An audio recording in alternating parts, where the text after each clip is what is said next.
made Kansas City the place for you? Yeah, it was a challenging decision. You know, as you said, there's always been a history of great receivers here, and as a free agent in my position, you know, you want to go somewhere where there's a history of receivers, but there's also a spot for you on the team. And you know, it was really our GM Veach. He just spoke to my agent and just gave him a lot of confidence that, hey, if you come here, we're going to give you a chance.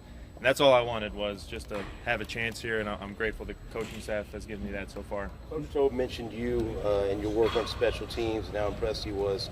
Can you just talk about how you've been, committed to special teams in the past, and maybe how that played a role in your decision to come to Kansas City because they put such an emphasis on special teams? Oh, absolutely. Yeah, I mean, you never want to play Kansas City when you're playing special teams. This is always a premier unit, and for sure, to play for Coach Toub and just such an emphasis. The assistant head coach is our special teams coordinator.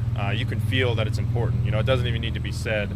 You can just tell by how much time we put into it and the effort we put into it. So I love that. It's always been something that's been important to me, and you can feel it with a lot of the other guys. So it's cool. After practice, we already see a lot of guys working with each other, competing, knowing that those last couple spots on the roster are going to be decided by special teams. Justin, Patrick said he was down with you in Texas during the offseason. He actually called the GM and asked how fast you were. Just what was the rapport building like with you guys in that initial meeting?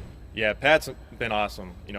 To me, I signed as a futures contract, and to reach out to me and invite me in the off season before we ever met to come down there and work meant a big deal. It definitely just showed me that he wanted to get to know who I was and wanted to see what I had to do. So those first couple of weeks were fun when we were just going through meetings virtually and we were hanging out and working out. He's got a great setup down there in Texas. We went back after OTAs, and hopefully that can be a thing going forward. It sounds like he called you out of the blue and you just picked it up and it was Pat.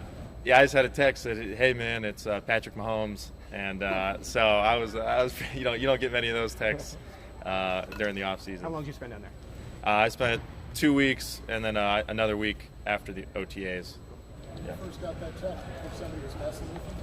I definitely had to double check. Somebody could have got me pretty good because I didn't do anything to verify, but Texas area code was enough for me. You had an opportunity in Tampa to work with a quarterback who also has high expectations for his receivers. Yeah, what was your biggest takeaway from Tom Brady to now transitioning to Mahomes? Yeah, I think I learned a lot of lessons from Tom, but every single rep mattered so much. It didn't matter if we were working on the field in the off season or if it was training camp or in the game. That same focus and attention to detail carried over to every single one. And so working with Pat, you see so many of the same characteristics. It's no surprise that two great quarterbacks are so similar in many ways, and just his competitiveness and mentality. And it's cool seeing Pat continue to grow, continue to make new throws, hearing him talk through the offense. So he's a great leader. I'm really thankful to be playing with a quarterback like Pat. Going through the offseason program, seeing the playbook, now getting the reps in camp, what do you feel like this offense, this playbook sort of features you as a receiver? Yeah, I think that's one of the things the coaching staff said when we came in. We had all new receivers, and they were just going to let us show our abilities, and there was no preconceived notions. And so far I've been kind of the guy that's doing a little bit of everything. In the offseason program, I was working on the outside, catching a lot of deep balls.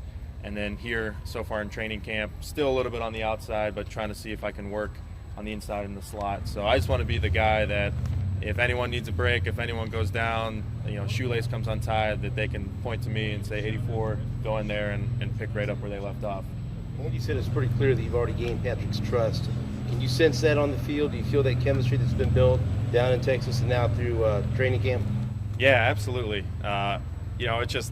It's cool when you start seeing plays the same way as the quarterback and things that might not be drawn on the playbook, but you both just have this feeling that, hey, man, there's an opening outside if I break my route a certain way, and that Pat hits you right out of your break. So it's cool because that Pat has that ability to see the field and think past the playbook and see coverages, and so he speaks every day in our team meetings, and it makes it really clear what he wants from us at receiver. Justin, what is he like as a teacher at home? How does he sort of show his personality?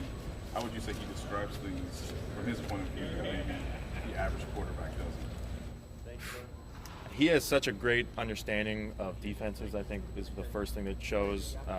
It's not just cover 2, cover 3, it's specific teams, how the Broncos run cover 3, how the Chargers run cover 3.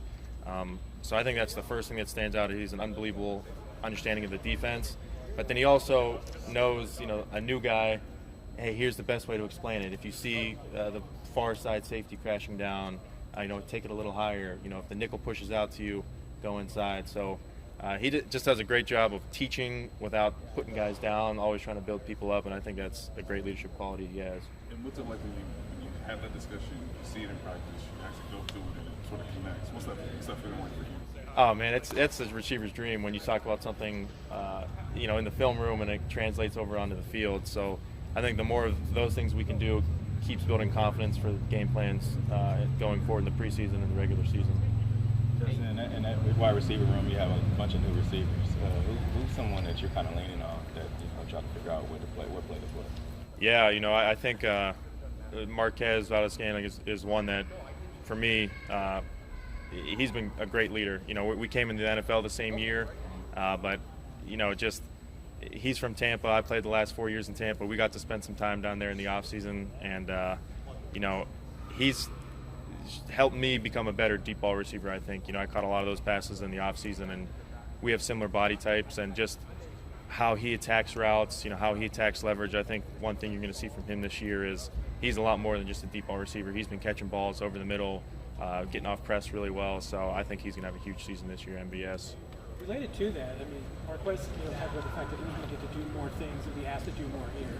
It was a big deal. Do you kind of feel like that same opportunity that maybe we're going to be asked to do more with the Chiefs when maybe an opportunity to do in Tampa? Yeah, that's what was great when we came in, and there was, they didn't put anybody into a box. I thought my time in Tampa, I spent a lot of time in the slot, and I would like to run some more deep balls. And so coming here and in this offense, man, all we do is run deep balls. So I've been loving the chance to get out and run, stretch my legs, and just run some routes that I maybe haven't ran since college. So I definitely, absolutely. Would you say that deep ball threat is your strength then? Well, it's becoming that. I think just body type, weight size. A lot of people don't expect me to open it up and go deep on them. So I think our DBs have learned, and hopefully we'll be teaching some other DBs going forward in the regular season. You mentioned how Patrick can extend plays, get creative.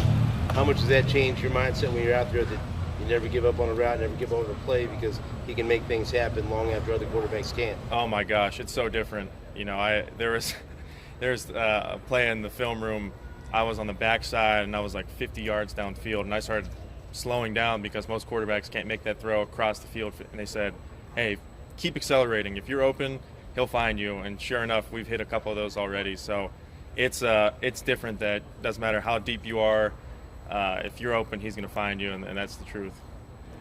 Patrick says you're fast. Who on this team is faster than you? On this team, I'm going with all the speed in the receiver room. So I think MVS and McColl, would be a great race for who's the fastest on this team. Okay.